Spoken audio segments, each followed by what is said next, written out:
back and enjoy Big 12 Now, ESPN Plus. Knights and the Sooners. And the first pitch to Jada Coleman is a strike, and it's 0-1 to count.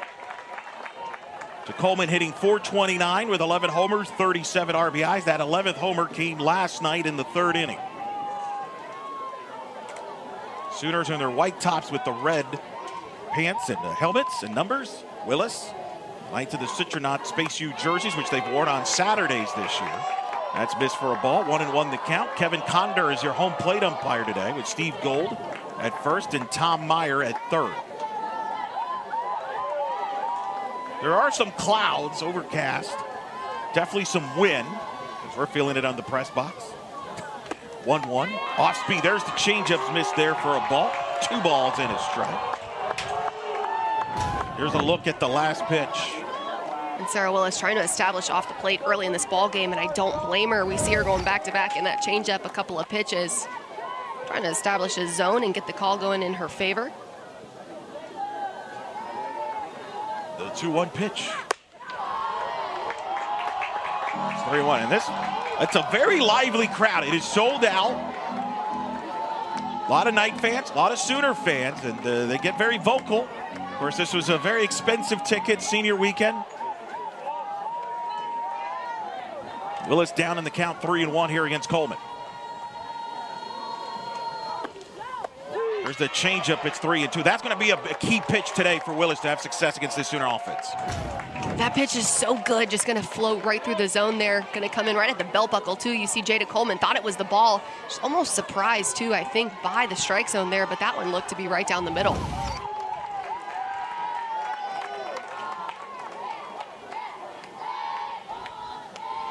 Payoff pitch.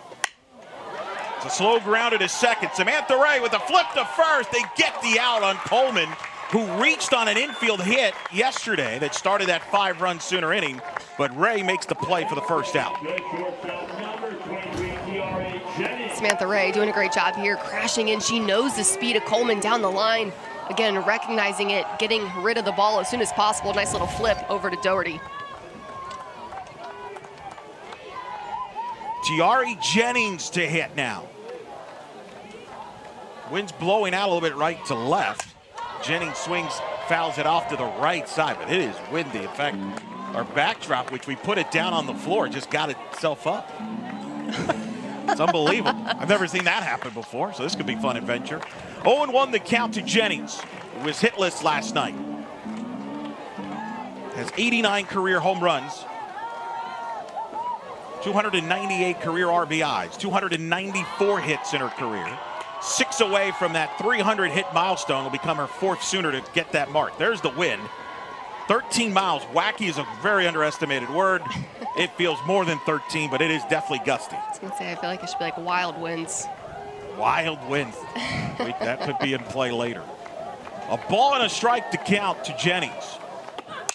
He fouls it back, 1-2.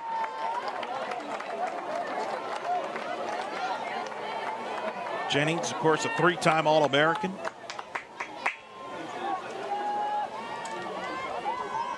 Her next RBI would tie her with Stacy Newman for 6th place all-time in Division I softball history. Willis ahead, 1-2. Got a piece of it there as Jennings to stay alive. Getting Tiari Jennings out yesterday was so big for the UCF pitching staff. She was 0 for 4 in yesterday's game. Again, such a big bat for this OU offense. Trying to keep her production to a minimum. A ball and 2 strikes. Got her! Willis with the strikeout of Jennings for the 2nd out here in the 1st inning. Sarah Willis spinning this one so well. Good little velo there too behind that pitch, a little off the plate. When you can start getting in the head of these hitters and have them thinking of that slow changeup in the back of their mind, the stuff that's firm in the zone is going to come a bit more by surprise. Cassidy Pickering now at the plate. The freshman who was on the top 25 Freshman of the Year finalist list that was announced Thursday.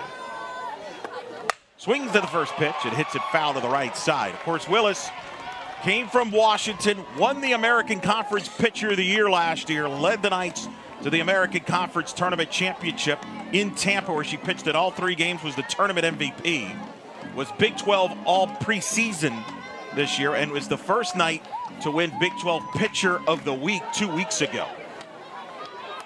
I mean, Eric, you know you're good when you're a freshman and you break this starting lineup, let alone get the 3rd spot in the batting order. Yeah, Pickering's tremendous. Her and Ella Parker in that top 25 finalist. Going against Willis. Count is 1-1. Basically standing room only here at the Plex. They counted last night the 842 people that are literally in the stands. That does not include the outfield, which is super packed. 1-1. That's inside for, high a little bit, 2-1. I feel like there might have been another 842 out behind the fence yesterday, Eric, but this one just going to float in. Kind of wonder where that ball's missing, but hey, who are we to judge from up here in the booth? That's why they get paid the big bucks. This crowd's into it from every pitch. They were into it last night as well.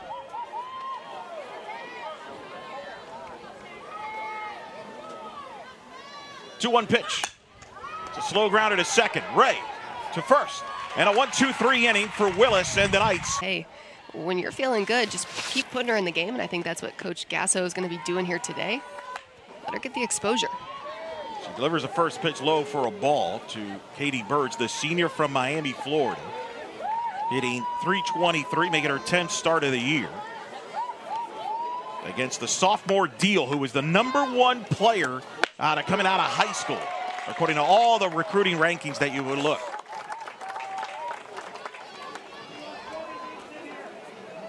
Count is 1-1 to Burge, who, of course, plays with the Great Britain national team. In fact, played against her head coach, Cindy Ball-Malone, last summer when the U.S. and England and Great Britain played in Ireland in the World Cup. As Burge grounds out, as Howell makes the play.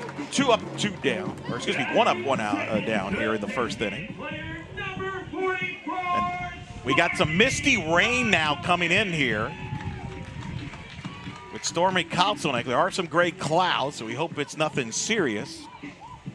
As Kotzelnick will hit, but the wind has been a factor, and it's definitely getting a little misty rain. Different weather than yesterday when it was perfect. Now Kotzelnick swings the first pitch, and it's 0-1 the count to Kotzelnick. And Eric, you talked a little bit about just some of the accolades that Kirsten Deal had in the last week, but also just some of the success that she's had the last couple of months. But right now, Coach Gasso says that she's just so confident and intentional with every single pitch that she's throwing in the circle. She's going to mix her speeds really well, but she too has a changeup, and it's going to be one of her best pitches that she'll go on in any count. It's hit the first foul, with Sanders fielding in foul territory. The count is 0-2 to Stormy. Hitting .257, 2 homers, 15 RBIs against Deal. The sophomore, her hometown in Winston-Salem, North Carolina. Deal delivers dealing there outside for a ball, 1-2. Defensively for the Sooners, you got Sanders at first, Howell at second, Jennings at 1-2. Got her, went upstairs, does Deal, and gets Stormy for the second out here in the first inning. And we saw UCF hitters expand their strike zone yesterday. This is not what we want to see right there. That pitch well out of the zone, getting the strikeout is Deal, but UCF offense trying to rein it back in, not overswing, stay within themselves, and keep their good strike zone. Jada Cody, the super senior from Murrieta, California, steps in. Look at her numbers this season. Takes the strike, it's 0-1 the count to Cody. Had a couple of hits last night. She's now up to 255 career hits, 3rd most in UCF softball history, behind only Janae Shidhoster at 268. That pitch is outside. And who do you think has the all-time career hits record at UCF, Alex? If I had to guess, I would guess Stephanie Best. Yes. You know, you've nailed that trivia question every time this year. Congrats. Too funny. 285 for the Hall of Famer. A ball and a strike to count. To Jada Cody. Good pitch there from Deal to get ahead of Cody. Kirsten Deal just doing a good job keeping that pitch off the plate. See the umpire expanding that strike zone a bit on the outside corner to right-handed hitters. We'll see if he can do that on the left side as well. Tough pitch. 1-2. That's outside, 2-2. Jada Cody, as decorated of a UCF softball player as you will find. First ever UCF player to play the U.S. national team. She's done that in the last 2 years. Of course, an All-American at 22, according to D1 Softball All-American. Takes the ball there. And, of course, this year was the recipient of the Order of Pegasus, going to the highest honor of any UCF student.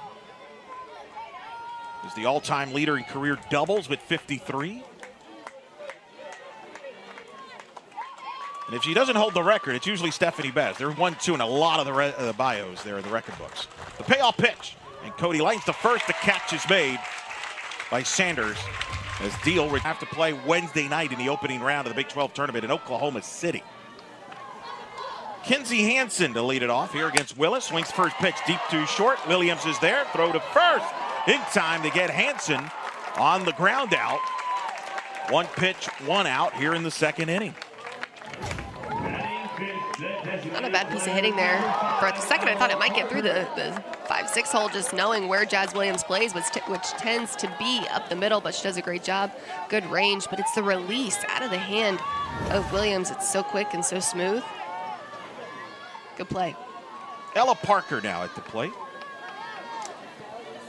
Freshman from Los Angeles, also on the top 25 finalist for Freshman of the Year nationally. Taking a ball. Of course, those Big 12 standings, the Big 12 tournament in Oklahoma City, the site of the Women's College World Series, the same stadium, Hall of Fame Stadium. With a count of 1-0. The Big 12 championship game this year will be on prime time on ESPN2 on Saturday night, May 11th. Here's the last pitch. A nice pitch from Sarah Willis, trying to stay on the outside part of the plate. Don't blame her. Don't want to put anything too close to the hitting zone. 1-1. Grounded to short. Williams again will throw to first in time. Parker retired. 6-3 ground out. 2 up, 2 down here in the second.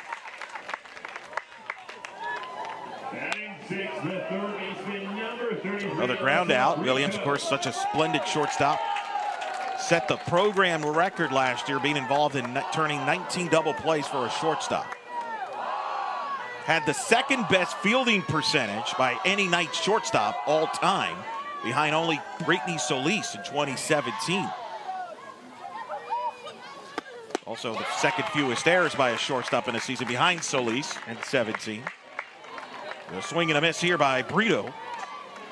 Alyssa Brito, the senior, hitting .428.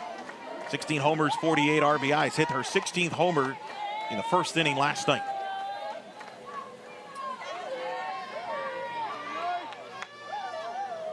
The 0-1. Low in the dirt. But I mentioned the Big 12 title game in prime time, May 11th on ESPN2, 7:30 Eastern. Getting the prime time slot, and of course all the other games will be airing on ESPN Plus, all from the Hall of Fame Stadium. UCF will get to play at the Hall of Fame Stadium for the first time. Alex, you played there. That's a pretty cool place to play. Not a bad moment for this program. Another documented moment historically when they get to the Big 12 tournament. Well, the atmosphere in Oklahoma City is really what makes it so special. I mean, the fan engagement and just the large crowds, of course, are so cool. I think you top off at almost 8,000 people in the stands around you, but really it's just the whole aura and vibe of the stadium itself. Can't beat it. Well, it's down in the count, 2-1 here to Brito. There's that changeup. That's going to be the key. That weapon that Willis has, evens the count at 2-2. That pitch is so good. Look at how it's just going to freeze OU hitters. It's so slow. It's hard to regather yourself and try to get your swing off, because you know you want to put a quality swing on that pitch. Nice spot.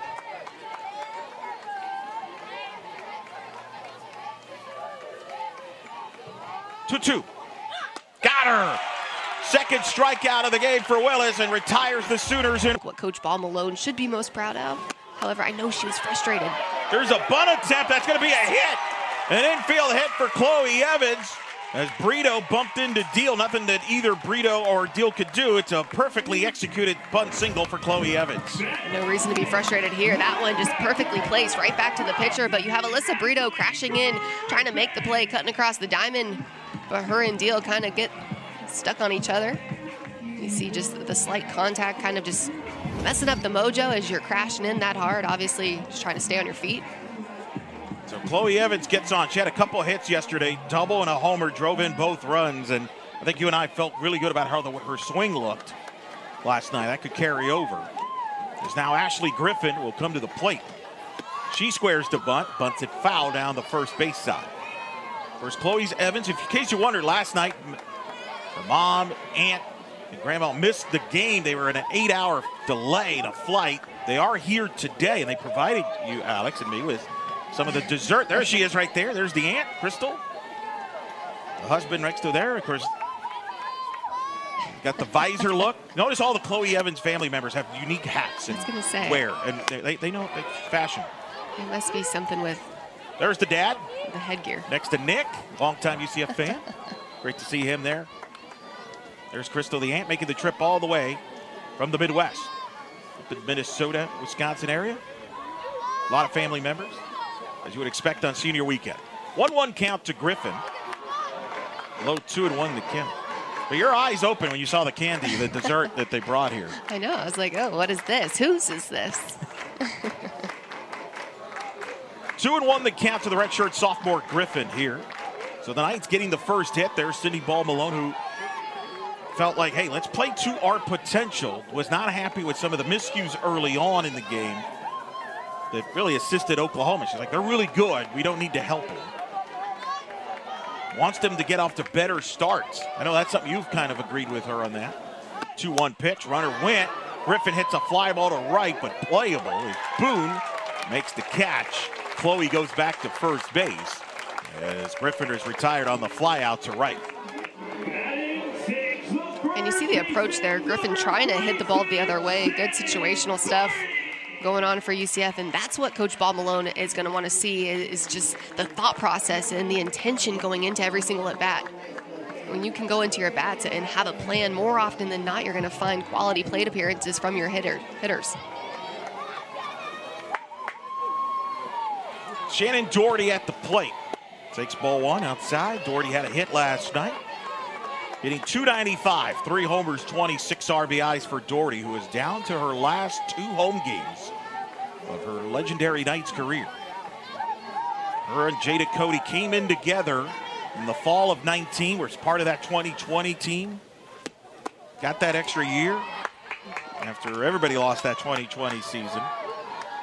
And has had an incredible career. Part of 3 NCAA tournament appearances, a couple of conference tournament championships, conference regular season title, and of course a regional championship here hosting Orlando, which she predicted in 2022. She's ahead of the count here, 2-0 against Deal. She takes the ball. That year in 2022, UCF was scheduled to host the American Conference Championship here, but once the news came out that UCF officially was going to the Big 12, the conference took it away, and Shannon Doherty texted Coach Bob Malone and players, they could take it away from us hosting a conference tournament, but they can't take away us hosting a regional. That was the goal from that point on, and they did. They hosted the regional. I love it, the way that they can spin that whole situation into some positive moments and opportunistic times. It's good leadership from a young age as well. That's why she's been a captain here throughout her career. An Order of Pegasus winner recipient a year ago, ahead of the count, 3-1. Tries to bunt and does, and it'll go foul. So interesting, the Knights going a little small ball here in this inning, Alex, against the Sooners.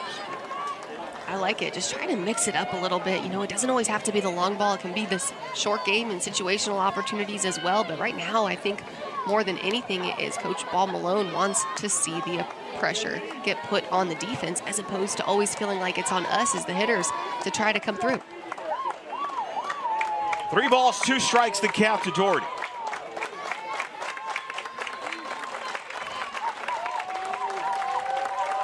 Payoff pitch. Doherty hits a high fly ball to left, but it's playable. Pickering will make the catch for the second out of the inning as Doherty is retired. Going to bring up Samantha Ray to the plate. The freshman will step in. Getting the start, the freshman out of Salinas, California, who's travel ball teammate with Tiari Jennings. The families are very close. Not sure if they're all here today, but certainly they stay in touch. Right here to hit with 1 on, 2 out. Takes a ball 1. We saw moments ago, Coach Ball Malone there was with Shannon Sale. Of course, who's the Knights GA and is, of course, the former Sooner. There's a meeting there. Infectious. She has that attitude that people gravitate towards her. Ray hits one to center, but Coleman making the catch. A vintage Jada Coleman catch. That was over at baseball. Y'all had different rules in baseball there. Cindy Sanders to lead it off. Swings and misses. The count is 0-1. Of course, we had a dog in the booth here last night. Of course, this is myself and Alex's last broadcast of the season here. Our friends Pam Ward and Jenny Dalton Hill will be on this very booth tomorrow, calling the final game of this series on ESPNU, 11 a.m. Eastern. It's grounded foul down to third base. So don't add at Alex tomorrow if you don't hear our voices tomorrow. But you can still send her push pics. You can still send her picture, you know, if you want. And you can do a social media version of push pics, Alex. I feel like, absolutely. I feel like it's still a thing. You and Scarborough are into it. 0-2 the count to Sanders. Willis delivers. It's a ball. 1-2 the count. Of course, you're going to be part of the ACC Network's coverage of the ACC tournament in Durham with our friend Brittany McKinney. Maybe you convince Britt and the staff there to bring push pitch. Maybe we can negotiate that with Lucas and Major to see if they allow the rights to that. Maybe borrow it for the ACC tournament. Maybe we can start planting some seeds. 1-2. Sanders hits a high fly ball to left, but playable. Burge makes the catch. And Sanders flies out for the first out here in the third inning. It's 1 gone. Got to bring up Avery Howell, the sophomore, hitting .308 with no homers and 8 RBIs on the season. Avery Hodge, excuse me. I was thinking of Avery Howell, like my producer for the solo broadcast. The talented Howell of the family. First pitch is for a ball. Who helped contribute and surprise me on the Wednesday broadcast with the video tributes to me on my 600th broadcast. It's very well played there. So Hodge at the plate, the sophomore. It's Willis. Delivers there, and it's missed. 2-0. So 2 balls, no strikes to count. I think at least if you use push picks at the ACC tournament, just give us a shout out. You know, just give us a shout out. That's where it started. You just say, hey, this started at UCF. My broadcast partner, Eric, allowed it, and we're always very grateful. I mean, you don't have to go in those terms. 2 balls, no strikes to Hodge. It's a strike, 2-1. The count to Avery Hodge. A good spot right there. That changeup just so slow coming in through the zone. And that's the thing about Sarah Willis, too, is she will throw it in any count. Doesn't matter if she's ahead, behind. You've always got to stay ready. The 2-1 pitch. There it is, swing and a miss. Pulling the strings there. It's tough for a hitter. Back-to-back changeups, just so nasty. Again, we're going to talk about how it floats through the zone. And you see Hodge recognizes it, identifying it out of the hand, tries to get a good little swing, just punching it right back up the middle. Still just a tad early. 2 balls, 2 strikes to count. Swing and a miss. Strikeout number 3 for Willis as she gets Hodge for the second out here in the third. Sarah Willis is going to go back-to-back changeups and then come firm in the zone, just painting the outside corner. You see she's fired up. She loves that pitch, loves that strikeout in the combo. Hats off to Sarah Willis. Riley Boone, the senior, hitting .418 with a homer and 21 RBIs out of Owasso, Oklahoma. Steps in. Lefty hitter takes ball one, 1-0 the count. Boone, part of this decorated senior class for the Sooners that's going for a four-peat. It's never been done before in Division I softball history. Not a bad career. 3 years, 3 national titles. I'd say that's pretty good. 3 Big 12 titles, regular season titles to boot. 1-0. Bunt foul. Sooners coming in 43-4, ahead of the Big 12, 11 straight Big 12 titles. They're a game up on Texas. But as Patty Gasso told us, Alex, it's uncharted, territory. Nobody's ever gone through trying to go a four-peat, at least in the recent era. Ball and a strike to count to Boone. It's a grounder to short. Williams is there. And a 1-2-3 third inning for Willis, who's retired 9 Sooners. Senior night, 11 night seniors will be honored in their final home game at the complex. One of them being Sarah Willis, who leads it off here against Kirsten Deal. Takes a strike, 0-1 the count. Willis, Jasmine Williams, and Katie Burge, the 3 seniors, 3 of them to hit here, 8-9-1 against Kirsten Deal. Here in the bottom of the third, no runs, a hit, no errors for UCF. No runs, no hits, no errors for Oklahoma. The 0-1 from Deal to Willis, swing and a miss. To Willis, who's hitting .320 on the year. You remember your senior night, senior day? Of course I do. How was it? Emotional? Emotional, so emotional. I feel like that's the hardest part about going on throughout your career. The older you get, you know that time is no longer just kind of compiling behind you and everything else. It's dwindling down, becoming less and less.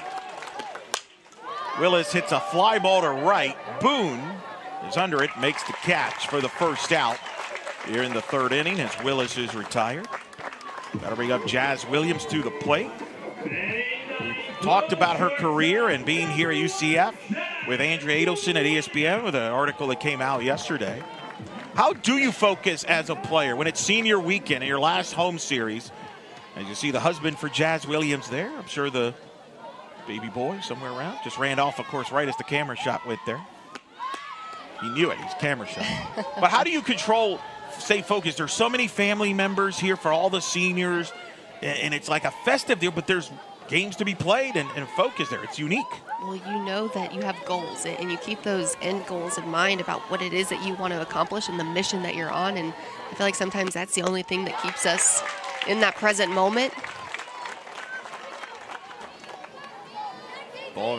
Ball and a strike here to Williams.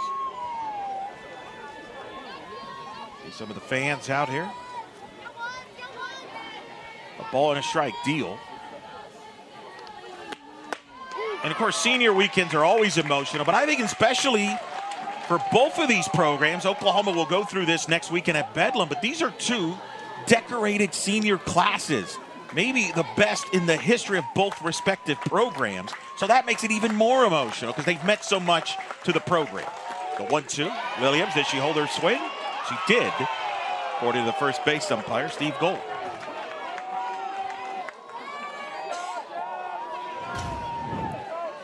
It's always a tough one to call that, whether or not the hitter is going to break the path as to what constitutes a swing or not.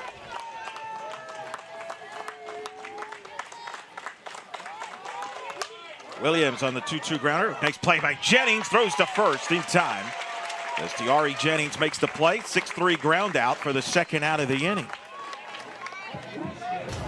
And Tiari Jennings is so good at how she's going to come in and crash, getting that second hop on the short hop there. She's only able to do that because of how aggressively she's charging in on that ball. Really good play and good throw on the run from Jennings. Looks natural there at shortstop. Remember, moved to the shortstop position at start of the year with the graduation of Grace Lyons, moved from second to short. As Burge hits it foul down the first base side. And that was a big question going to the season for Oklahoma, was the shortstop position because of how great Grace Lyons was. I'm talking to JT Gasso before the year, they thought about all their options and they decided to go with Jennings. OU is just a team that has so much depth as well, to even be able to ask yourself that question and have some viable options as to who you might go to says a lot about their program. It's a bunt attempt, foul by Burge, and it's 0-2. Yeah, Avery Hodge was in the mix. Torres was in the mix. They considered Jada Coleman there, but went with Jennings to move from second to short. Of course, Oklahoma #1 defensively. That's something that Patty Gasso has been a trademark of a Patty Gasso coach team, is that defense, which was uncharacteristically had 3 errors yesterday. Was not happy about that last night as Spurs swings and misses as Deal is dealing so far through the first 3. Give it up just Kristen Deal so far, 3 shutout innings. What have you seen from her? Command, control, working hard, getting strikes early. Yep. And Coach, what do you want to see from your hitters adjustment-wise off of Sarah Willis? This is hard. This is really hard. We're going to have to sit one or the other. You can't be in both. If you are, you're going to get absolutely screwed into the ground. So second time through, we'll see some of the adjustments coming our way. That's what I trust. Awesome. Thank you, Coach. Thank you, guys. Head Coach Patty Gasso joining us here. Get set for the top of the 4th in a scoreless ball game. Your thoughts on what she had to say there? Well, that's the name of the game, right? Everybody knows that, especially when you have somebody like Sarah Willis that has the velo that she does, going to top at 70, 71, and then going to come back with that just under 50-mile-an-hour changeup. It's so hard, and she's right, you can't hit both. So as a hitter, you've got to pick a pitch. Now, here's the difference, Eric. When you're behind in the count and you're in 2 strikes, you've got to get defensive. So you just have to figure out a way to get barrel on ball no matter what. Coleman to lead it off against Willis here at the top of the 4th. That was a strike. Of course, you notice you heard Coach Gasso say it's hard. Of course it is. Which is a compliment to Willis and how good. And she's not the first coach to have said that about Sarah Willis. 0-1 the count to Coleman.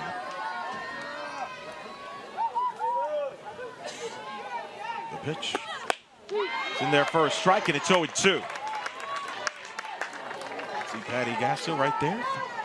7-time national champion. Only Mike Condrea has won more national titles in Division I softball. Condrea with 8, Arizona legendary head coach. The 0-2 pitch. It's away, ball 1.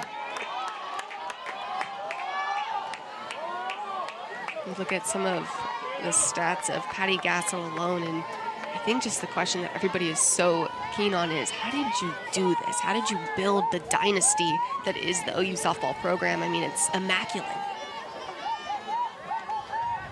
The 1-2 pitch. High, 2-2. I know you asked her that yourself. Yeah, and I asked her, did you ever expect to be in this position where you are? And she said, absolutely not. And I just think that it shows how much time, effort, energy she's put into the program, how she's surrounded herself with people who want the same and align with those same values and goals. And she's accomplished it, but she's in a league of her own. 2-2. It's a chopper to first. Doherty with the flip to first. Out is the call. Coleman called out. Ray was backing the play, was there at first base. And Coleman is retired for the 2nd time. She's in the top 5 of the nation in on-base percentage, but is now 0 for 2 today. Although we might review this. And you look at the bang-bang play. Shannon Doherty has to be the one to go get this ball. I love that Samantha Ray was able to run over, cover it. You saw the communication that was happening. And right now they're going to take it to review to ask the question. Call in the field is out. To NCAA tournament appearance in the pre-Gasso run. Here's the ruling. It's pretty quick there. He's hustling there. And the call stands.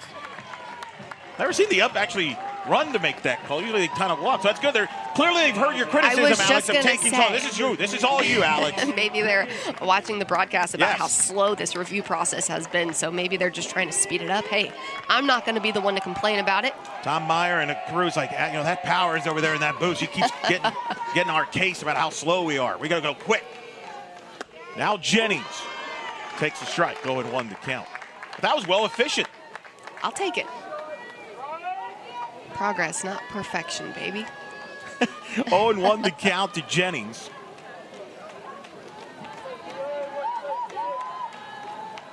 Sarah Willis, senior. Jennings hits one to deep left field. That ball is gone. See ya. A solo home run for Tiari Jennings. Her 90th career home run, becoming the 8th Division I softball player all time to reach 90 home runs as she ties the great Stacy Newman for 7th place all-time with 90 home runs, and also ties her with 299 career RBIs, gives the Sooners a 1-0 lead. And that pitch from Sarah Willis up and out of the zone, and right off the bat, Tiare Jennings knows that one's out of here. She knows she got good barrel on it, deep over the left field wall. Some really clutch and timely hitting again, Eric, by the Sooner offense. However, it's a great job getting the leadoff hitter in Jada Coleman to reduce any further run production right now from a really potent OU offense. 17th homer of the year for Jennings. A milestone home run. She ties Stacy Newman for 6th place all-time in RBIs with 299. Her next RBI will be the 300th, will be the 6th player ever to reach 300 RBIs. But that home run 90 puts her in rarefied air as Pickering takes a strike. Jocelyn Allo is the home run record holder, 122. Carly Spade is second from Miami of Ohio. As here's the last pitch on Pickering. And what a beautiful changeup again coming back after that big swing from Jennings. Sarah Willis just trying to minimize anything further from this offense. Good pitch. That's a ball, 1-2 the count. Spade, who hit her 30th home run the other day for Miami, Ohio, leads the nation in homers. She's 2nd place all time. She's approaching 100. Lauren Chamberlain, 95, is 3rd place. Mia Davidson from Mississippi State with 92. Jessie Harper of Arizona with 92. Kat Maga of Arizona with 92. Stacy Newman with 90. And Tiare Jennings with 90. Pickering hits a comebacker to Willis, who will throw to first in time to retire Pickering for the 2nd out here in the 4th inning. But again, to your point, if you're Willis, that's going to happen. Oklahoma has hit a home run in 83% of their games. You're going to, but it's a solo shot. You didn't give up a runner on base. That's when Oklahoma gets those big innings. They just tip your cap to a great player like Jennings. Absolutely, and that was just a good swing on a good pitch. It wasn't something over the heart of the plate, and Tiare Jennings just is that good of a hitter. Hansen at the plate. Takes the ball, 1-0 the count. Of course, Sooners seeing Willis now the 2nd time through the batting order. You heard Coach Castle talking to us and kind of the adjustments. 1-0 the count to Hansen. 2 outs here in the 4th.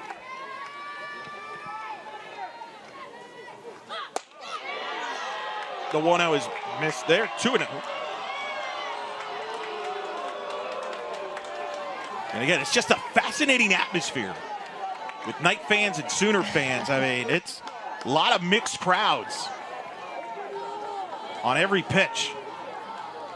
Intense environment. The 2-0 pitch. Ball 3, 3-0 the count to Hansen. Willis, who's been so good right now. Just trying to keep it to just that 1 run.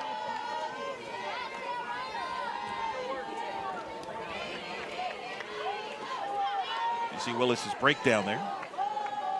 62% strike pitches thrown. 3-0. Taken all the way there. It's 3-1.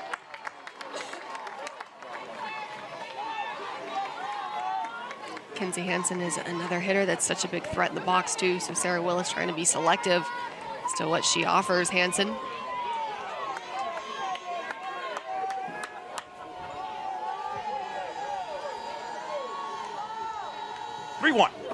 Outside, ball 4. First walk allowed by Willis against the Sooner offense that's #1 in the country in walks. And it's Hansen with 2 outs here in the 4th. So after retiring the first 9 Sooners, Willis giving up the home run to Jennings and now the walk to Hansen with Ella Parker now to the plate. What are you seeing here adjustment-wise from the Sooners in this inning?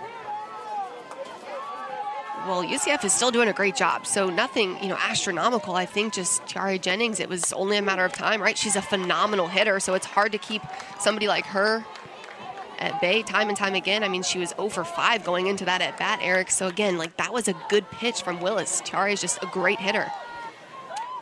0-1 the count to Parker. That's low for a ball. 1-1 the count.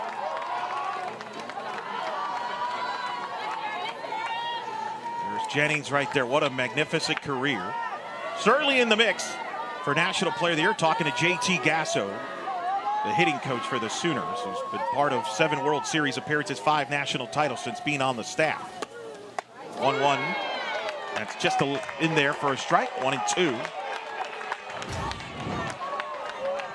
This is what I like from Sarah Willis. Again, just that no fear mentality. She's just going to continue to pound the zone, even pitches around the zone. She's going to say, so what? Somebody's got to score to win this ball game.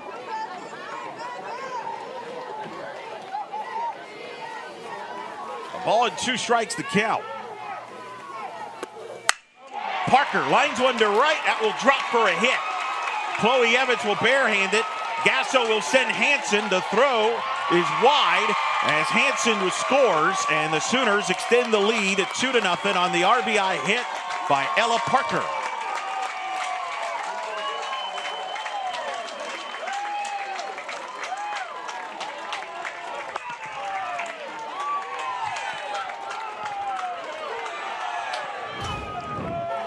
And the big 2-out knock here from the freshman Ella Parker. That one in the right center gap. Great piece of hitting on that pitch, especially behind in the count 1-2, but that's just how good some of these hitters are in this lineup, Eric.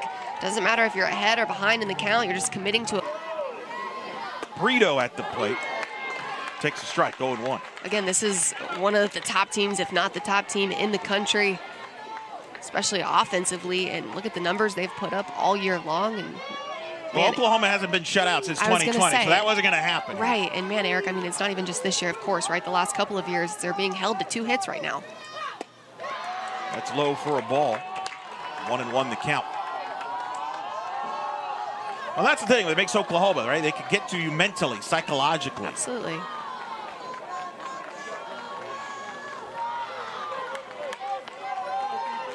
Ball and no strikes the count to Brito.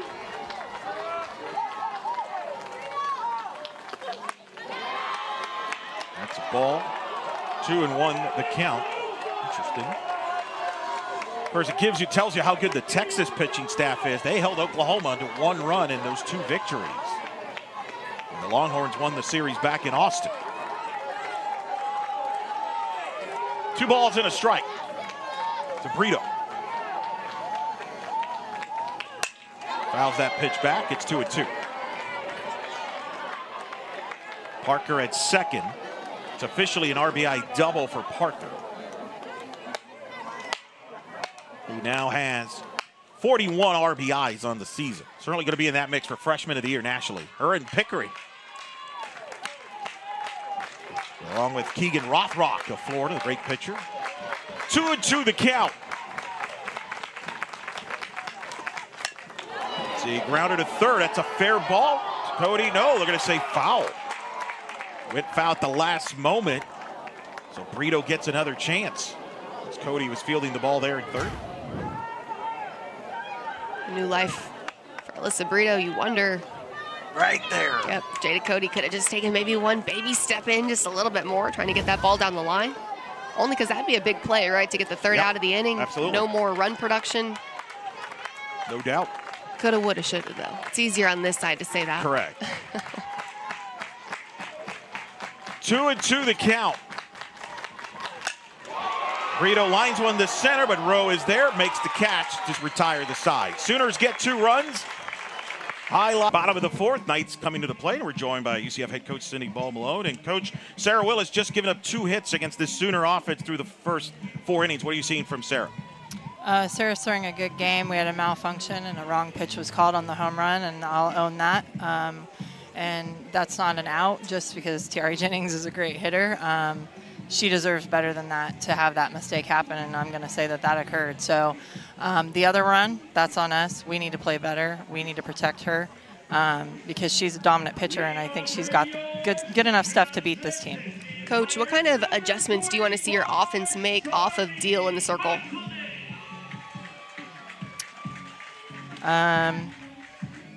I would say any adjustment would be good, but when runners get on, moving them over, or when we get a leadoff runner on, to move them over. And she's throwing us the same stuff outside. We need to drive the ball the other way. Thank you, Coach. Good luck. Thank you. Head coach Cindy Ball-Malone joining us here in the bottom of the fourth. It'll be Stormy Kotzelnick, Jada Cody, Chloe Evans to hit here against Deal in the bottom of the fourth. Hey, just the making of adjustments, right? The timeliness of these at-bats is going to be crucial. We saw yesterday, Eric, you get people on, you've got to get them in motion. You've got to have better, more intelligent at-bats. And, I mean, I think that speaks for itself. So Deal against Kotzelnick. So what adjustments do they have to make? Well, right now, you know that Deal is an aggressive pitcher, but we saw it yesterday as well. UCF hitters are swinging out of the strike zone. Their plate discipline is maybe non-existent. That might be a little harsh, but it's not great. And I think that's what UCF needs to get back to, is working deep into counts, because that's when we started to see the adjustments yesterday in game one. 2 balls and no strikes to count to Kotzelnick. You're in the bottom of the fourth. 2 runs, 2 hits, no errors for Oklahoma. No runs, 1 hit, no errors for UCF. 2-0 pitch is missed. 3-0. Knights trying to get something going here. Only down 2.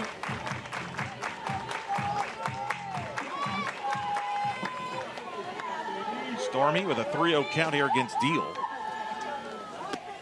That's high, ball 4, and a leadoff walk to Stormy here to start the home half of the fourth for the Knights. And that could be a pivotal at bat, right? Just always getting yourself within 1 swing of the bat. Right now, you've got your game-tying hitter up in the box. Nobody else you would want in this situation other than Jada Cody.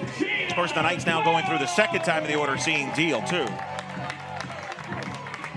We got more pooch picks coming in here. Oh, look at sweet Moxie, a little boxer, Brindle boxer, love it. Maybe that could get UCF hitters going. Good little juju there. Cody takes the strike, and it's 0-1 to count.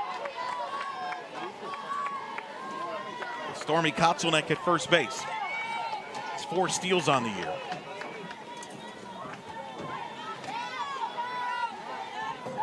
Time called. Well, and I think you got the sense from Coach Ball-Malone there in the frustration. You've talked about it, and she's talked about it. Adjust quicker. Got to adjust quicker. You have to. Right? You have to adjust quicker. Yesterday, it was in the 6th and 7th inning that we saw the UCF offense starting to make those changes, but right now, it has to be now, no later. Can't wait till the end. Correct. Like they did that, they swung the bats well, but you've dug yourself a hole. It's tough to win that one. They're still in this here, down only 2 with runner on and Cody at the plate. 1-1 the count. Swings, hits a grounder to second. Hodge will flip to second for 1, throw to first. Safe. Cody will reach on the fielder's choice. And it's a runner on at first with 1 out, but they do get the lead runner out. And this is just one of those at-bats. Again, you want to do something different here. I see Jada Cody trying to work up the middle, trying to work that opposite field, but that's what Coach Ball-Malone wants to see, her hitters going opposite field. That means you're letting the ball get deep. You're seeing it up in the zone. That's the change that needs to be made. Chloe Evans, bunt single. Back in the 2nd inning. The strike. It's been the only Knights hit to this point against Kirsten Deal, who is growing before our very eyes. The #1 high school prospect in softball. In her 2nd year, won the Big 12 Pitcher of the Week this week. And is coming to her own. It could be the wild card on this staff. A swing and a miss there, 0-2. You know what you're getting from Maxwell. You know the veteran and Nicole May, but Deal could be the X factor that could put them over the top, perhaps, if they were to win a 4th straight national title. Well, this is the depth right now that this OU pitching staff needs. She's that mix. Chloe down in the count, 0-2. Checks into the 3rd. They'll go to first, Brito does, as Chloe Evans is retired 5-3 on the ground out. Cody advances to 2nd on the play, but there are 2 outs on the play. Cody talking to Avery Hodge. They were teammates on the U.S. national team this past fall. Hodge and Cody was. As now Griffin will come to the plate. Right-handed hitter. Flew out in her first at-bat. First pitch, ball 1. 1-0 the count. What's that like when you're playing friends that you either played with in travel ball, high school, that you just know each other, but you're playing in a fierce game. Do you talk? Were you a talker to them, or you did not want to talk to them at all during the game? Oh my gosh, no, of course you. Well, at least I would talk to them. Okay. I feel like I was never so, stiff where I wasn't having a good time. But yeah, I mean, there's a little good, banter back and forth. Yeah. Of course, you're talking a little trash, and you want to win. You want to beat them. I think that's the most fun part, is just that competitive spirit. 2 balls, no strikes. Griffin fouls it off down the right side, out of play. Count is 2-1. So 2-1 the count to Griffin. Knights trying to answer back after the Sooners scoring 2 runs in the top half of the 4th. On the solo homer by Jennings and the RBI double by Parker.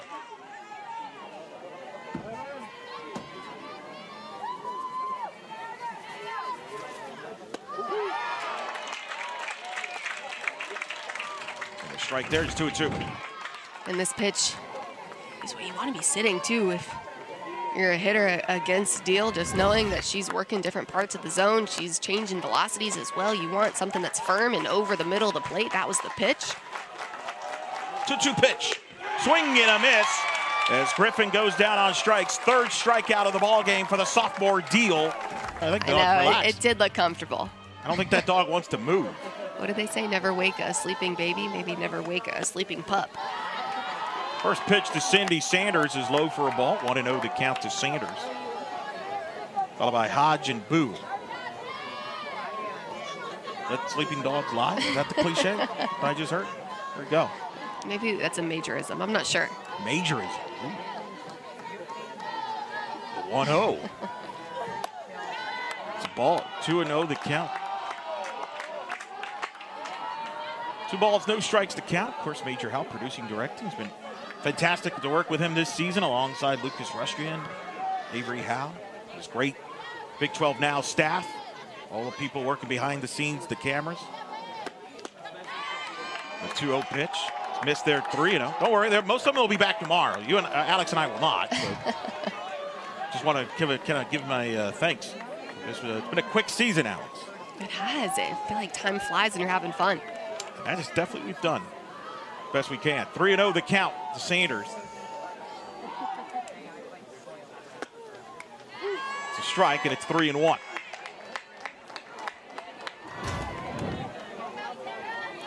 This is where Sarah Willis is so good, just throwing it in quite literally any count. The 3-0 pitch, just coming in with the changeup. It's nasty.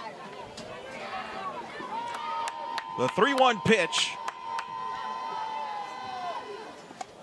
There's a strike, and that's what makes Willis so good, right? She can throw that pitch on any count. That's what's made her so successful and so effective. Yes, Eric, I mean, it's so hard as a hitter when you're ahead in the count. That's not necessarily the pitch you want to hit, right? Unless you are fully confident and have put in the practice to sit a changeup. Otherwise, you want to hit the hard stuff. Payoff pitch. It's grounded to 3rd. Cody is there. Will throw to 1st in time to retire Sanders for the 1st out here in the 5th inning. Kind of quickly reset the night defense with Burge at left, Janisha Rowe at center, Chloe Evans at right, Cody at 3rd, Jazz Williams at short, Samantha Ray at 2nd, Doherty at 1st, and Griffin catching. With Avery Hodge now stepping in. Lefty hitter.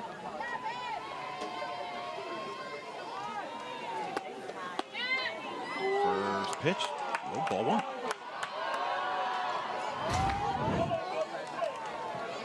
Sarah Willis staying around the zone, though, on these pitches, even the ones where she's missing and they're getting called balls. They're not egregious pitches. They're around the zone. They're still believable enough and will be good when she's ahead in the count. 1-0. Missed there close. 2-0 the count for Sarah Willis, the senior.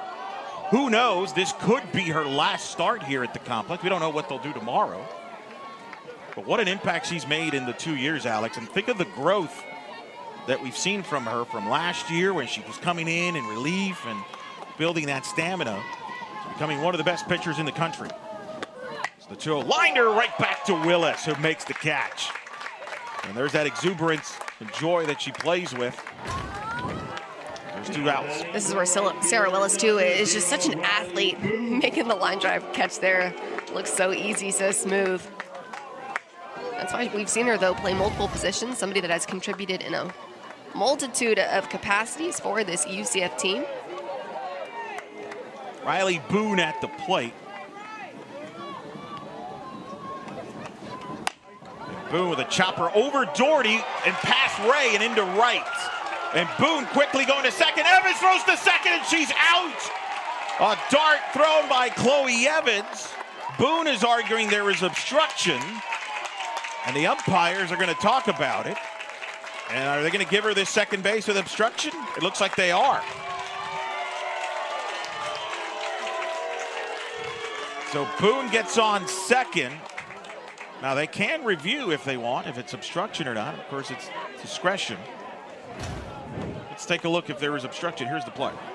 Riley Boone going to do a good job here utilizing the hard ground that is the infield. They're going to say obstruction right there. With Ray. On the play, and I think that is the right call. Now, whether or not there was obstruction on the tag is obviously, I think, what other people initially thought, but that little hiccup in contact right there at first base is what did the job. Question is that obstruction or interference you would call there? Obstruction. Okay, I agree, but I think it's one and the same, I think, in that capacity. So, runner at second, 2 outs. Coleman now, they get flipped to go to the top of the order. Let's see how they score that. It's Coleman against Willis. That's ball 1-0 the count. I think they're still waiting. The question is, do you think Ray could have gotten to that ball? If you do, then that's going to be considered an error. I do think so, and I think the thing that people at home need to know is had that ball been kept in front of the fielders, the obstruction is in favor of the defensive player to make the play, but because it got past both Doherty and Samantha Ray, that's why obstruction was granted to Boone. So you see, as soon as this ball is going to get passed here and they have no play, and then this contact is made as Boone is rounding the base, that's where the obstruction comes in. However, had that ball been kept in front, I don't think you get that obstruction call. It's a game of margins. 1-1. Missed 2 and 1 the count. But you would rule that an error. You would rule it an error. On the advancement, correct. Yeah. But we saw it yesterday, too. I mean, Jada Cody took advantage of an opportunity when Ella Parker was playing first base. Yep. Again, it's the newness and kind of just the immaturity of some of these athletes that are a little bit younger. 2-1 is missed here. It's 3-1. With Jennings on deck. Here in the top of the 5th, Willis trying to get out of this jam. Trailing just 2-0.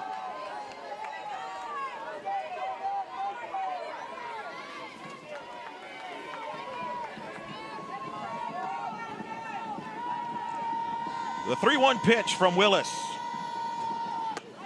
Swing and a miss, pulled the strings there on Coleman, and it's full, 3-2. Another great pitch. It's Jada Coleman. That one just so nasty. The off-speed pitch. Jada Coleman struggling this afternoon so far with that pitch. She's somebody that's been so aggressive in the box, obviously phenomenal throughout her career. And I think that aggression today is just causing her to swing at some of these pitches from Willis. 3-2, gets a piece of it, fouls it off. It'll be off into the near the Sooner dugout. Count remains 3-2. Sarah Willis, a senior, who hopes to be playing professionally beyond this, wants to be involved in sports. In fact, she even wants to do maybe some sports casting. Can you blame her? I feel like we have all the fun. But don't say that too loud to her there. You can only fit, I could fit you and her then if she wants to do 2 analysts. We could decide to add that in the budget. Payoff pitch. Coleman slices it foul to left field. Of course, another sold-out crowd here at the complex, and I think if this year's shown with the 6 sellouts is they need to renovate this stadium because this place could have.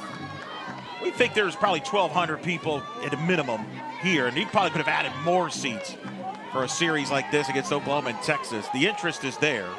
UCF's in the top 30 in attendance the last 3 years, as well as capacity, top 20, average attendance. We certainly hope as the Knights settle into the Big 12 that certainly the facilities upgrades occur to this program that deserves it. Here's a flip to first from Annalise Volpe here in attendance, former Knight. Senior last year, so she knows she was the star of senior weekend last year. A little different this year with 11. Looking forward to catching up with her after the game. A lot of former Knights here in attendance, as they always are for senior weekend. Shannon Doherty, the senior, taking a strike, and it's 1-1 the count. Knights, two runs, 2 hits, no errors for Oklahoma. No runs, 1 hit, 1 error for the Knights here. They're in this game at the bottom of the 5th, but they got to get something going offensively.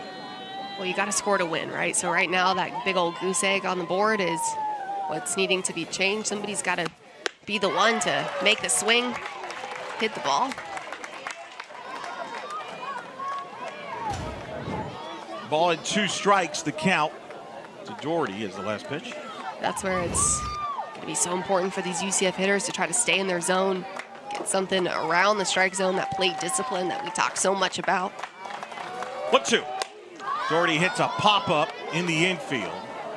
Hodge will make the catch, and Doherty's retired for the first out here in the 5th inning. What's made Deal so effective here? Well, she's stayed around the zone, I think, enough, right, to get the swings and misses and swings out of the zone from this UCF offense. But that's what she's been the best at. I wouldn't even say it's her mixing speeds or anything like that. It's just been the pitches that are close enough to look good out of the hand. That's why she's been effective in the circle. It's been effective here. Economical 56 pitches.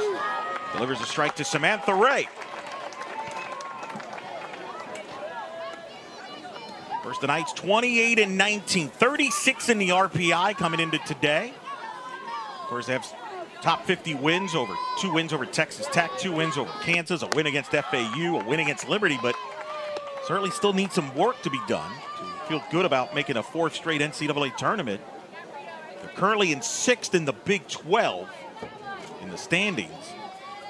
Schedule strength in the top 20. Of course, UCF will be on the road next weekend against Iowa State, who's in the 80s RPI as Ray pops it up on top of us.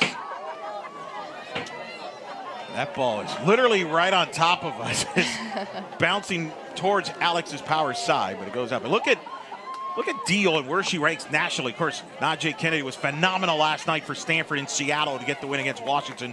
Madia Groff of Southern Illinois. But there's Deal number 4 with Jayla Wright, who you've seen in person from Duke. All pretty legit in the circle, if I do say so myself. 1-2. And Deal adds to that with a strikeout of Ray for the 2nd out of the inning here in the 5th. This is a great pitch, especially when you're ahead in the count like that. Something painted on the outside corner, down in the zone, that's just nearly at the shins on Samantha Ray. Really tough pitch to catch up to, especially when you're running through the box. Willis at the plate. Steps in here for the senior. But to finish the Thaw the Knights, 36, pretty good RPI number. That's probably going to be a 3 seed. Once the Knights could get a win here. If they can get a win here today against Oklahoma or tomorrow, though, that will jump that RPI up. Likely going to maybe the Gainesville region or Tallahassee. Florida State is on fire right now. Blowing out Florida, a big midweek win in Gainesville, 12-2. What, scored 12 runs in the 5th? Yeah. Unbelievable. Talk about adjustments, though, right? Like, that's what we're hearing. The theme of this weekend so far is wanting to see these hitters make those adjustments. I feel like Florida State did do a good job of that last week. Quietly on top of the ACC. Correct. Just quietly. I never really, Florida having a good year with Tim Mullen. Once again, another strong year in the state of Florida. The 2-0 pitch. The strike. Willis 2-1. That's what made the 2022 year so unique. Because UCF hosted, as did Florida and Florida State. First time ever the three host in the state in softball. I know, how cool is that too, right? Incredible talent. 2 balls and a strike. That's outside. Of course, we're seeing what Jordan Clark's doing in her 2nd year at FAU. They're on top of the American. Ken Erickson in South Florida. They're in the mix for the NCAA tournament this year. So it's another strong year and deep in the state. But the Knights hoping to get some wins here down the stretch and not have to sweat it out on Selection Sunday. A lot of work to be done. 3 balls and a strike. Willis grounds to short. Oh, what a play by Jennings. Throws to first to retire the side. Tiare Jennings looks like the vet there at shortstop. Taking it over for Grace Lyons, doing a nice job. As the Knights go down in order in the 5th. We go to the 6th. Oklahoma with a 2-run lead on us. The 8th Division I softball player to ever reach 90 home runs in a career. What goes through your mind? I mean, you were a great player here. I think you hit, what, 40-something in your career? Something like that? 30-something. 30. Yeah, I was trying to pump it up. Yeah, pump me up. No, remember, I was a doubles girl. I just had some power every so often. I don't know. I can't imagine, right? Obviously, I've never been there, but I'm a fan of the game, and somebody like Tiare Jennings and the other hitters that have kind of been similar to some of what she's accomplished. I mean, we talk about Patty Gasso being in a league of their own, but what these athletes are able to do as well is just so impressive. It's, to me, such a compliment to their body of work because it's a career thing, right? It's not just one great season.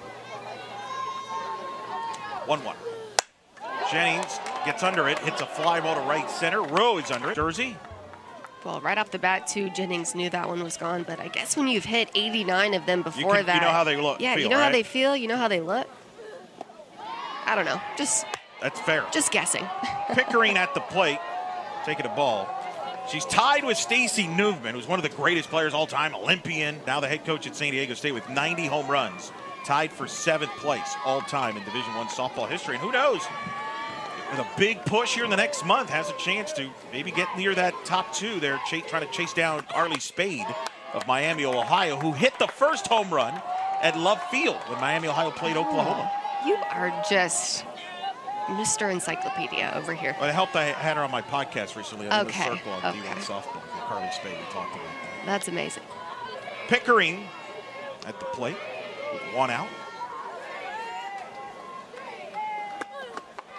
There's a ball. It was 1 year ago this weekend, Alex, that Sarah Willis made history throwing the first ever Knights pitcher, first ever to throw a 7-inning perfect game against Houston on a Friday night. Perfect game, a perfect night as it was called. They'd have had 2 other perfect games, but there were 5 innings. Sarah Willis joined that list, a 7-inning perfect game against Houston last year. A year ago today. It was on a Friday night. 3-0 the count.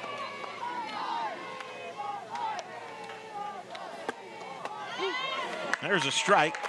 It's 3-1 the count, which was also, ironically, the last broadcast that I had with Francesca Anand. Oh. That was her last broadcast with us. In fact, Jessica Burrows came in out of the bullpen, finished that series off. Your teammate, your friend. That's awesome. But that was Fran, of course, now in coaching with Florida. Hall of Famer Francesca Anand got inducted. It was going to be inducted October into the Florida Hall of Fame. As Pickering draws a walk with 1 out here in the 6th. This is what we don't want to do, right? We saw the stats yesterday with what this OU offense can put together when they get the walks, the freebies. I feel like come back to haunt OU opponents more often than not. Would you say, Eric, yesterday 37% of the time? 37% of the times when Oklahoma runners reached on a walk, they'd end up scoring. National average is 27. So, yeah, OU just, again. In the 4 losses this year, though, Oklahoma's only scored 2 runs off 17 walks in the 4 losses. The loss to Louisiana, the loss to Texas, and the 1 to BYU. We've got a pinch runner for the Sooners. Hannah Core pinch running with Hansen coming to the plate. The only reason I bring up Fran is her older sister played at Oklahoma. Yeah. Again, the world of softball is so connected, so small. So Hansen at the plate with Core at first base here in the 6th. Sooners trying to add some insurance here, leading 2-0. Willis. And what a milestone for Willis. Paisha Simmons, a former Knight, their second year in 03, and Taylor Sawyer were the other Knights pitchers to throw perfect games. That was 5 innings in 03. That was at the old complex, which was next to John Giuliano Park 20-some years ago. And no, I was not around. So I did not. There was no broadcast back then. You read my mind. I know. We were doing the math yesterday about how long you'd been calling games, a while. Eric. It's a strike going 2. He started for UCF in 07. 07. Last pitch here from Willis to Hansen. Another changeup just going to float through the zone. Sarah Willis still going to that pitch, so predominantly in these at-bats, not giving up. That no quit and that fight from Willis is one of the things that Coach Bear loves the most about her. You can't teach that competitive spirit, and as Coach would like to say, just that dog. The 0-2 from Willis. It's grounded to second. Ray will flip to second for one. They'll get the force out. As Core is retired, Hansen will reach on the fielder's choice. There's 2 outs here in the 6th. But Willis is giving him a chance here to keep him in it. But can they solve the Kirsten Deal riddle? Remains to be seen. Ella Parker, who had that RBI double in the 4th inning. City Bowl has got to be pleased with their pitching. They've held every opponent in the Big 12 that they've played. They've played a ton of offensive teams. There's 7 Big 12 teams in the top 50 in hitting, runs scored. And UCF's held all of them below their averages, except for Texas Tech when they played in Lubbock, but the Knights won that series in an offensive shootout against your former coach Craig Snyder and the Red Raiders. I think Coach Ball Malone has to be really pleased with her pitching staff, like you said, Eric, holding some really great offenses to minimal run productions and giving her team a chance to come back and win. Everybody knows you got to score to win, and UCF still with the 0 on the board is, I think, proving to be their main holdup, because right now their success is definitely in the circle. Well, and I think you would agree. You've covered now Coach Ball Malone since 2021. What she's done here at UCF, obviously her involvement with the U.S. national team. I think she's one of the best pitching minds in the sport and one of the best head coaches. And really, when you think of the young head coach, she's still young. The future's bright. When you talk about the young, fresh coaches of the next decade or so, I think Coach Bo Malone's name is on that list. As Hansen goes, Griffin throws. I think I don't know if Griffin was caught off guard or not, but Hansen gets the steal. He gets on base, score position with 2 out. Well, I think what we're starting to see potentially is some picking up of the changeup, so right out of the hand, they know how slow it is, and base runners looking to advance, because right now, Kinsey Hansen putting herself in a position, a base knock can score another run for this Sooner team. The 2-1 pitch to Parker. There's a ball, of course, Coach Ball Malone's done here.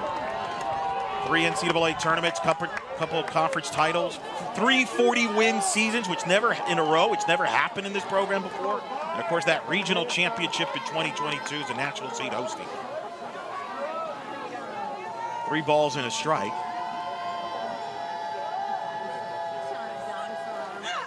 And that's high, ball 4 and a walk to Parker. And it's 2 on, 2 out here for the Sooners, who are trying to get a 2-out rally going. That'll bring up Alyssa Brito to the plate. Now batting the third baseman, number 33, Alyssa Brito.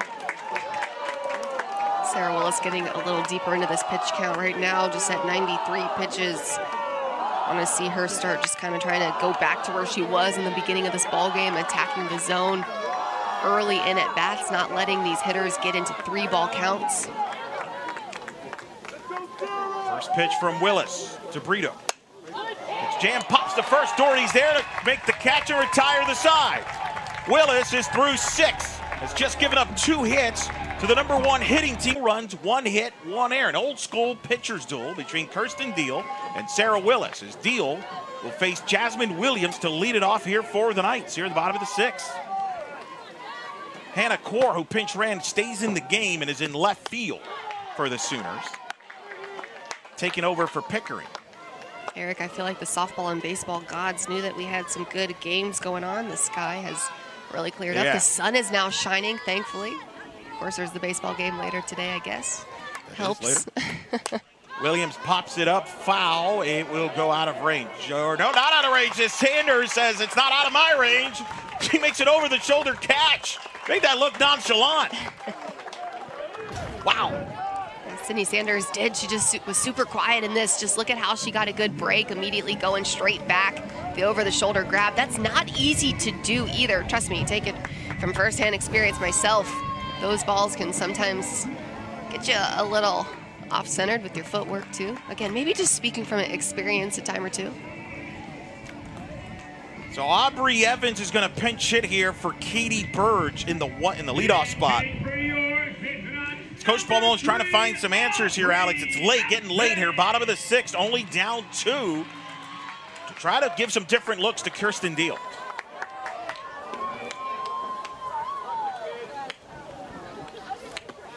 One thing about Coach Palmone, if you follow her and how she coaches, there's no card she won't leave unturned. Well, and Aubrey Evans is almost an everyday player for this UCF lineup as well. So her coming into this game is not like she's just your typical pinch hitter, too. She's somebody that has borderline everyday playing experience, too. So I think it's a good move. Takes eye ball 1-1 the count. The question is, how do they get something here against Deal? They've only had the bunt single by Chloe Evans. I think we talked about this a couple of times of just trying to be better at their plate discipline. Right now, they've swung at a lot of pitches out of the zone. We talked from Coach Gasso, right, about her hitters wanting them to have their plan and stick to the pitch because you can't hit both. I feel like the same goes for UCF against Kirsten Deal, who's doing a good job staying around the zone, but UCF's not making her go over the plate. Wind's picked up here. Been swirling between 15-20 miles all day. The 1-2. Evans takes high. Ball 2. 2-2. Count to Aubrey Evans. Of course, her dad, her family here. Many of them have provided the food. They tailgate over there in left field, Alex. They've provided you with many of the food this year. I know. I should thank them for single-handedly making sure that I'm fed every day, or at least every day there's a game. Evans pops it up. And, ooh, Sanders and Hodge, a little lack of communication there. Sanders like, hey, look, I got it, all right? I got you. Makes the catch, 2 gone. I think they were both calling for it. You saw both their arms kind of go up, and then Sydney Sanders just being a smidge taller, able to reach up just a bit higher. The bigger glove might have helped as well. But well, I think it's when these UCF hitters have started to take the bait, swinging outside the zone when they're behind in the count by a strike. It's like that mental mind game of just the cat and mouse game back and forth. Dormy takes a ball. Of course, this is the final year for Oklahoma in the Big 12. Them and Texas will move on to the SEC next year. In fact, this is the last road Big 12 series that Oklahoma will ever play in the Big 12. It's hard to believe. That's where we're at, as we're starting to hit some historical footnotes here. And what's going to be a fascinating Big 12 tournament in a couple of weeks. Of course, UCF, Houston, BYU new this year. And then next year, Arizona, Arizona State, and Utah will be added to the Big 12. And a very brand new looks college softball season next year. 2-0 the count. There's a strike. Cal and Stanford are going to be members of the ACC. Alex, you and Brittany McKinney, when you do your ACC podcast next year, you're going to talk Cal and Stanford. Yeah, it's going to be pretty interesting with the addition of those squads. For those of you, too, listening in, you might be able to hear the wind ripping through my microphone. Ripped through our backdrop. Kotzelnick hits a fly ball. It's carrying a little bit, but it's going to stay on the field as Coleman makes the catch. And Kirsten Deal continues to deal.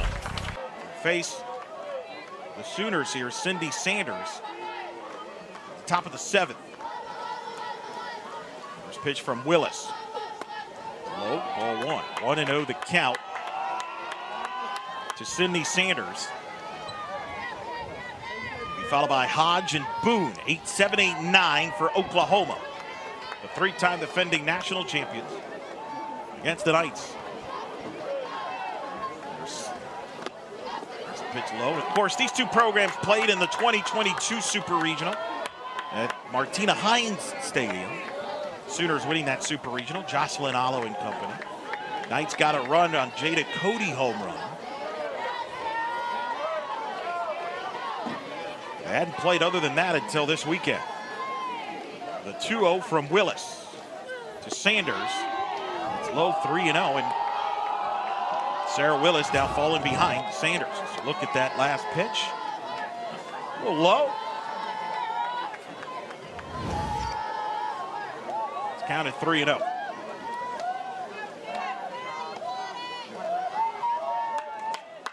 The 3-0 pitch from Willis against Sanders. It's a strike, and it's 3-1. Sanders, a 282 hitter this year with 13 homers and 42 RBI. Look at the last pitch. Led the inside corner, got the strike that time. Sarah Willis started her career in Washington. Came over to UCF last year. Two-way player. Worked on her craft as a pitcher, as a 3-1. That's missed. Called a ball and a walk. Fourth walk of the game for Willis against this disciplined Oklahoma offense.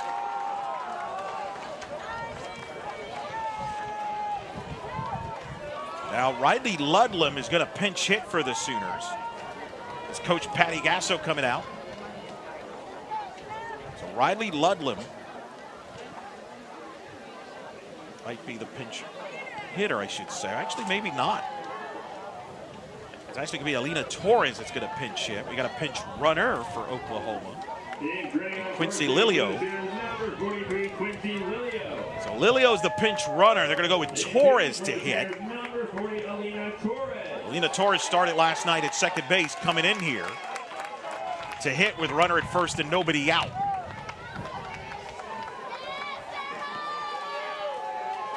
Sooners trying to add some insurance here in the 7th. Torres went around for a strike, and it's 0-1. And great job by Sarah Willis, just going right at the pinch hitter, knowing that they're coming in a little bit cold off the bench. Of course, they've got all the information, right? They've been watching the same game all afternoon, but trying to come in and make those same adjustments, and only one at bat is a hard thing to do. 0-1, low, ball 1-1 the count. Look at the Willis pitch count here, Alex. What has stood out to you today about Sarah? Well, I think one of the things that Sarah Willis should be most proud of is typically we see her get better as the game goes on. However, she was great starting in the first inning, and she wasted absolutely no time. We talk about the importance against a team like OU of how you just can't give away the freebies, right? And yesterday we saw UCF get off to the slower start, and that was the inning in that first that OU put on all that offensive pressure and then kind of quieted down for a bit. But again, UCF did a great job today responding. And that starts with Sarah Willis at the circle. You set the tone, the senior, ahead of the count 1-2 here. Yeah, I guess in summation, that's what I could have said. She set the tone really well. well. I'm here for it. I know what you meant. Wow, that was called a ball. 2-2. Let's see where this missed. Probably just a bit down in the zone. Looks like it was right at the knees. Griffin behind the dish trying to pull it up. Do a little frame job, but too far down. 2-2 pitch. Change, that's hit foul down the left field.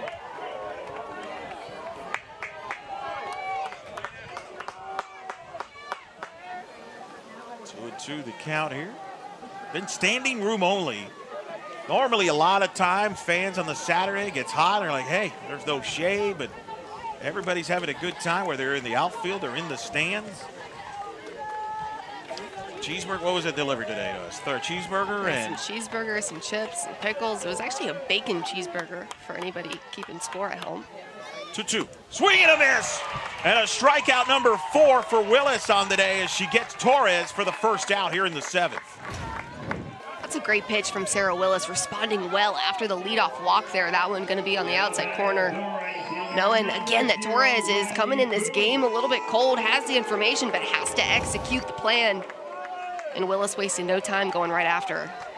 Now here's Boone to hit here. As again, Torres hit in the 8th spot for Hodge. And a swing and a miss here by Boone as Willis goes upstairs. And you mentioned it, she gets stronger as the game goes on. There's plenty of mileage there. Well, she does. And one of the things that the Sooner offense does so well is stay in their strike zone. They're very disciplined offense. And for Sarah Willis to get them a little bit out of that plan, swinging at pitches that are well up and out of the zone, she's doing something right. 0-1. Outside for a ball. 1-1 now, the count to Boone. It's a pretty important at-bat here because you flip the order now after this at-bat with Coleman and Jennings, top of the order for the Sooners, if you're Sarah Willis. So you try to give your team a chance, down 2 here in the 7th.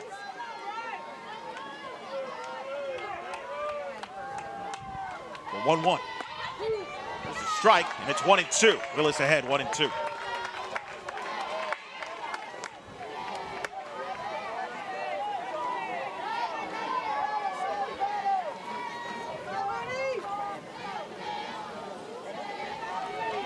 Willis out of California. Great travel ball organization out there in California. Delivers 1-2. Boone hits it to center, but right to Rowe, who makes the catch for the second out of the inning. As the runner goes back. So runner at first, 2 outs for Jada Coleman will come to the play as Rowe makes the catch. Now batting the center fielder, number 24, Jada Coleman. So Coleman will hit with Lilio at first base. Coleman grounded out to second in the first inning. Grounded out, hit to first, and then grounded out to second in the 5th.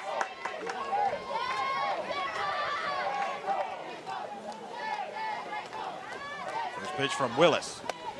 Delivers a strike and he gets ahead of Coleman 0-1. This would be a huge at-bat here for Sarah Willis, trying to take that momentum back into the dugout. The offense up, looking to score a couple, but Jada Coleman has been quiet this afternoon, which is so uncharacteristic of her. So if Sarah Willis can get this last one, the juju could be in the UCF dugout. The 0-1 is just missed, ball 1. 1-1 the count to Coleman. You ever felt what the juju is like, Eric? Yeah. You know what that's like? Do I look what it looks like? Do you know what it feels like? Oh, I know it. There's a pitch count on Willis. Strikes the ball.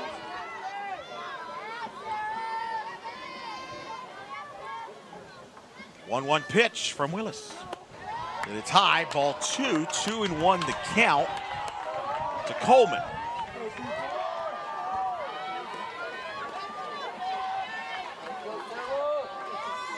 Willis was on a freshman on the Washington team in 2021 that played Oklahoma in the Super Regionals.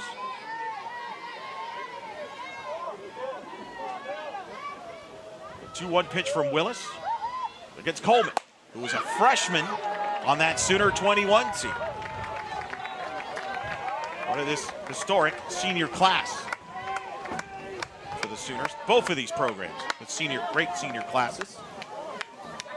See Coach Ball Malone and Becca Mueller was to her right. The hitting coach for the Knights was the Cal hitting coach last year when Cal was in the regionals in Norman.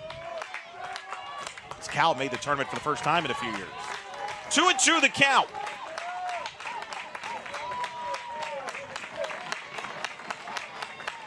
Willis. Corner, strike 3, frozen. Coleman goes down on strikes as Sarah Willis. Cody to lead it off against Deal and takes ball 1. It's the heart of the order for the Knights. Cody, Chloe Evans, and Ashley Griffin against Deal.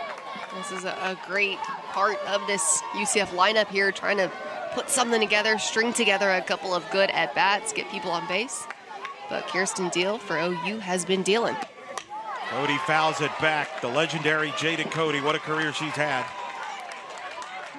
Trying to spark something here. You see Chloe Evans, who drove in both Knights runs yesterday. But can they get to Kirsten Deal, who's been magnificent for the sophomore? The future of the Sooner program and the pitching staff. Perhaps the future is now with Deal. The 1-1. It's low, 2-1. What's the approach here if you're the Knights hitters here in this bottom of the 7th? If I'm UCF, this is potentially the last at-bat, right? So I'm just trying to get deep into counts. I want to be patient in my at-bat. I don't want to swing myself out of a situation, because that's been Deal's bread and butter this whole game. Is she'll get ahead, sure, but then she's going to work outside of the zone. 2-1, Cody hits the second, it gets through, Hodge, and into right field, and Cody will reach to start the Knights home half of the 7th. That'll be an error on Hodge. And Jada Cody putting this ball in play, kind of firm, but gonna go right under the legs, what should be a routine play for Avery Hodge. Gonna go right through the wickets there. That's a tough one, and one you know she wants back. And so now Chloe Evans will step in. Nicole May is warming up in the Sooner bullpen.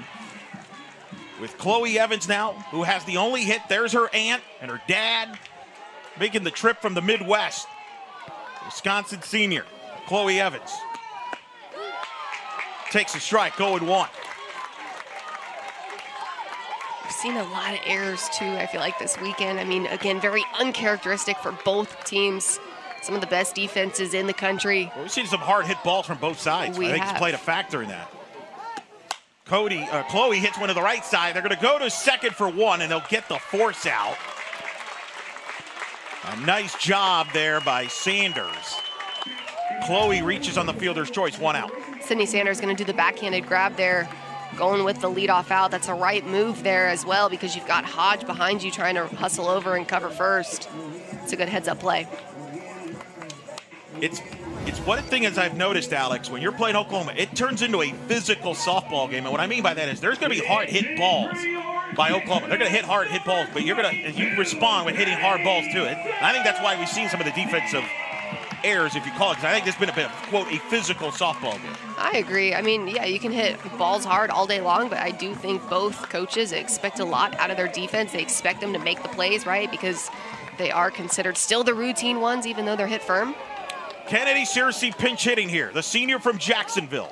Swings at the first pitch and fouls it off. Kennedy, one of the 11 seniors, one of the many that were part of that 2022 Knights team that played Oklahoma in the Super Regionals.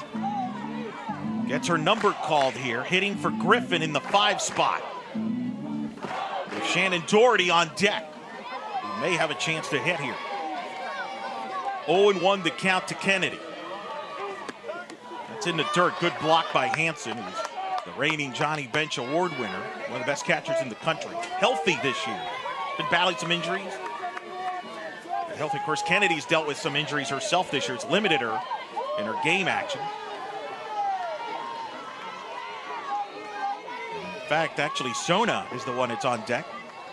The other senior, perhaps a pitch hit. Kennedy rounds, ball hit Chloe, looked like, on her foot. And so that is going to be an automatic out as Chloe Evans is out as the ball hit her. It'll be a runner at first, and Coach Paul Malone just looks up at the sky and will go talk to the umpire, but it's like, you got to be kidding me. It's such a tough play, but you've got to run with your head up when you're on the bases. At first, I was questioning just because of the immediate react from Evans. I thought it might be a hit and run, but it doesn't look to be the case. And a lot of frustration from Evans. You see the head go up. She knows she needed to turn and look to where that ball was hit. Tough play. So 2 outs, runner at first. Sona Halahan will pinch hit here. More of a power hitter. The Cal transfer will pinch hit here. With Kennedy at first and 2 outs. Sona represents the tying run.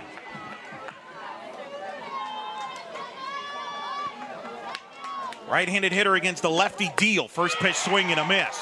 The Knights are an out away from their 20th loss of the season, but their 15th. That'll be by 2 runs or less, and it would be their 10th loss in the Big 12 by 2 runs or less if they don't come back here. The 0-1. Sona hits a high fly ball, deep left field, back at the wall. It's off the wall. Searcy's going to score. It's an RBI double by Sona. It's 2-1 Oklahoma as Sona delivers with a pinch hit RBI double that just missed being a tying home run.